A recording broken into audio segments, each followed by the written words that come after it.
Вот люблю вот такие видосы откровенения, да?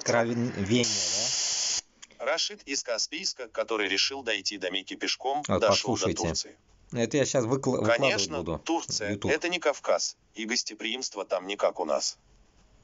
Напомним, что паломник из Каспийска решил дойти пешком до Мекки, чтобы совершить хадж.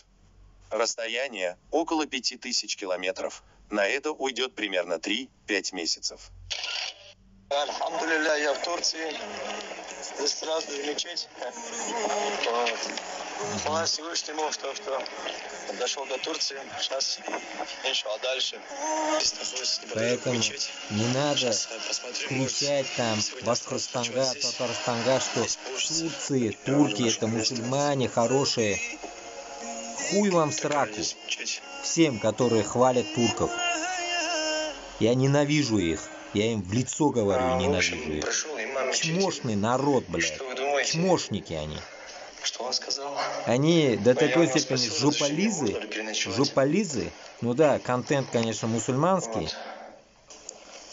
Как говорится, пусть Аллах меня простит. Но вот такими жопализами, с турками, никогда нельзя связываться.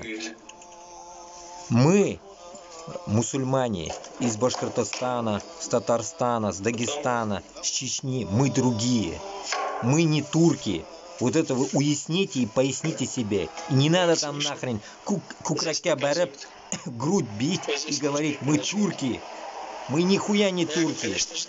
Мы башкирт, мы татары, мы нахчи, мы Дагестан. Мы другие. Вот это вы поймите это. Раз и навсегда. Не нужно сравнивать нас с этими пидорасами, турками нахуй. Ненавижу нахуй их. Гондоны ебучие.